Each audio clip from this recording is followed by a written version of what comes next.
Hello friends, Happy New Year. In this video I want to share with you 5 steps to becoming more free in your thinking, to becoming less worried about the external circumstances, and to start building the life and start building the world and the future that you really want to live in. Because the main thing I've been questioning and the main question I've been getting in the last year is, how do we, in the midst of unpredictable circumstances, world events, political situations, untrustworthy opinions from all kinds of different sources, how do we come to ourselves? How do we find our own truth? And how do we start to really influence our life and take back control over our mind, over our ways of being, over our behavior? And in this video, I want to share some of that with you. And it's going to start with the breath, of course.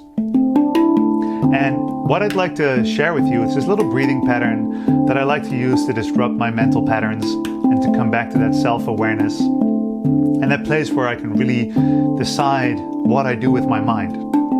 And it's a breathing pattern that starts with 3 nasal inhales, and on the 4th count we have a mouth inhale, and then we have an 8 count exhale. It's very simple. We're going to count on the drum here, and it's going to be, like I said, 3 counts nasal in, 4th count mouth in, 8 counts mouth out. It looks like this, right? So breathe in,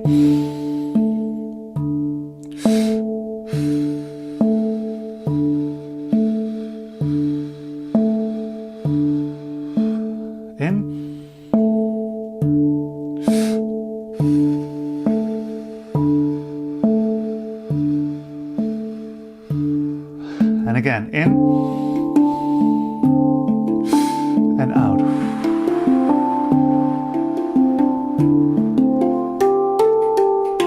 And in and out.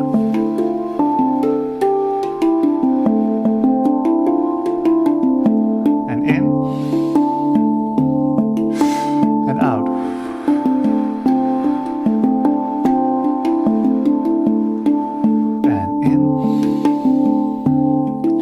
and out.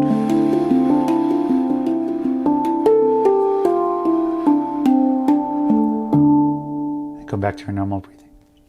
So that's just not even a minute of breath work, right? And it really helps you to disrupt your state. So the first step into becoming more free in your mind and becoming more capable of directing your attention in these trying times is to disconnect from whatever is external. Because all of these opinions and media outings and articles and these events, they are all external. And generally, we suffer when the external circumstances overpower our ability, but also our perception of what we can actually do in relation to these things. So as soon as we are stuck in a mental thought pattern, when we're worrying, when we're anxious, or just thinking about something nonstop, it is pretty clear that we are focused on external things and we're very much in our head. And we're not very grounded and connected to our body and to our heart and to what is most important to us. And this is really what causes the mental chaos. Now, breathing is the ultimate way to disrupt a mental pattern, especially if you're stuck in a mental pattern. And this has to do with the fact that your brain creates breathing rhythms, and this mostly happens in the brainstem, but actually your entire brain collaborates to create the breathing rhythms that sustain our life. And we as humans, of course, have the superpower of being able to consciously control our breathing pattern, which means that if we change our breathing pattern, we can disrupt and change the way we think and the quality of our thoughts, but especially just disrupting whatever we're thinking in that moment. And this breathing pattern, 3-second nasal inhale, and the 4th is a mouth inhale, which creates kind of like a double inhale, like a sigh of relief. Right, so that's a great way to kind of upcharge your breath, snap out of it, and then that lengthened exhale for 8 counts stimulates your vagus nerve. So this is why it's a parasympathetic dominant breathing pattern. It stimulates your vagus nerve, which very simply means that it calms you down. It allows you to land in the parasympathetic nervous system, right, to calm down your heart rate. And that especially increases your self-awareness. As soon as you go more into that calm parasympathetic state, your self-awareness increases. And that brings us to the ability to do step 2. And step 2 of this process is to observe. So once you become self-aware, you can actually observe and ask yourself, hey, wait, what is actually going on inside of me? What are these thoughts? Why have I been thinking about this one particular political opinion of this guy I met at, I've seen online, because we don't meet people at parties a lot anymore, how am I constantly taking my attention away from what I find important and directing it towards this article and that opinion and this social media post and that politician? And if we can observe these things, then, so we become aware and then we observe these things and we can take a little bit of distance from it, then we can really start to disentangle which of these things actually have to do directly with our in-the-moment experience. So that's step 3, right? So step 1 is disrupt the pattern with breath. Step 2 is observe the thoughts and the feelings and the ideas and everything that's going in your mind with a little bit of distance. And then from that is step 3, is you can start to dissect it.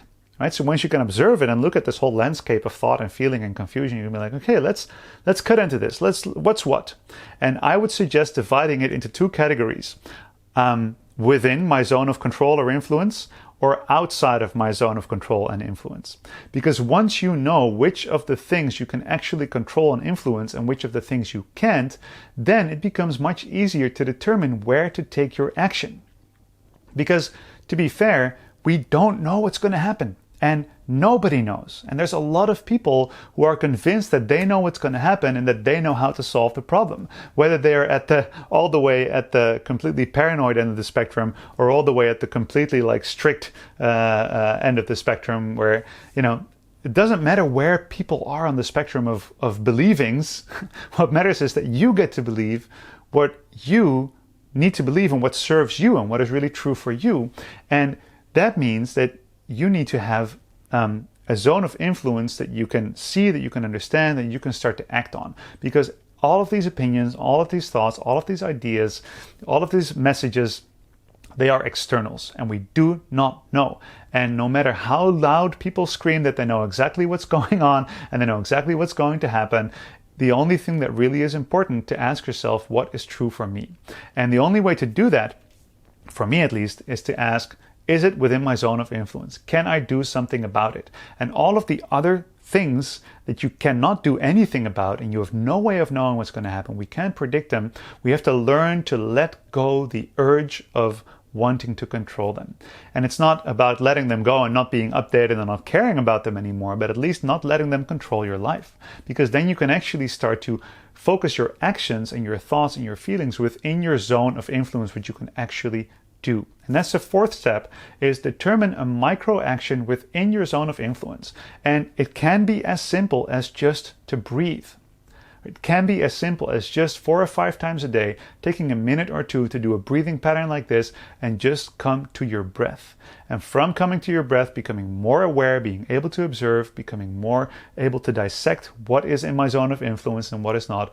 And from there, make more compassionate choices that are more within, your zone of influence that you can actually act upon. Now, other actions that you can take, there's so many. One thing that I, for example, have found is I've felt very concerned about the environment recently. I was walking the streets and I was noticing there was so much trash on the floors and all through the city and even in nature when I go out. And I realized that a lot of people have started using discardable things more, because now all of the restaurants are doing takeout, and people, they go for a walk and they take out coffee or they take out food and they wear disposable masks, and it was just littered everywhere. And I feel like that, pollution, especially plastic pollution, is a major issue that we're dealing with right now. And it's far too big of a problem for me that there's a plastic soup that is destroying our habitat. It's outside of my zone of influence. But what I can actually do is I can take an action within my zone of influence. And I decided to go plastic free. And instead of worrying about all the political situations and all the stuff out there in the world, I'm going to be like, no, I make an impact. I'm going to not buy anything wrapped in plastic.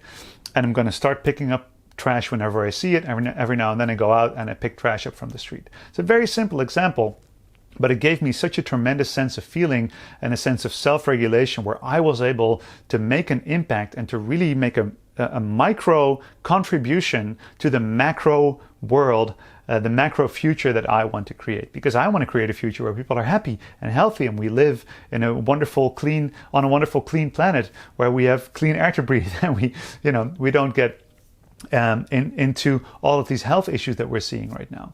And simply picking up trash to me was a huge deal for that. Another thing you can do, if you're healthy, if you're capable, why not help somebody else be healthy and be capable, right? So somebody who is more vulnerable to any kind of illness or virus, why don't you offer to go and help them, or to go for a walk with them, to take them on a run, right? There's so much that we can actually do. But as soon as you know, this is my zone of influence, this is what I can do, then is step 5.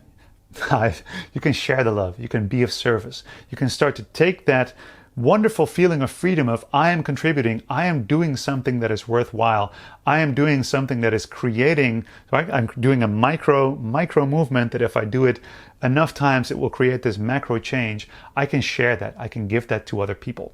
And especially now that we're isolated and quarantined and locked down and people aren't mingling and meeting, it's less obvious that we can actually interact with people and we can give them something. And it's less obvious that the greatest gift that we have and that we can give to ourselves is to share the greatest gifts that we have for ourselves, right? So the greatest gift you could ever receive is to share the greatest gift that you've ever received.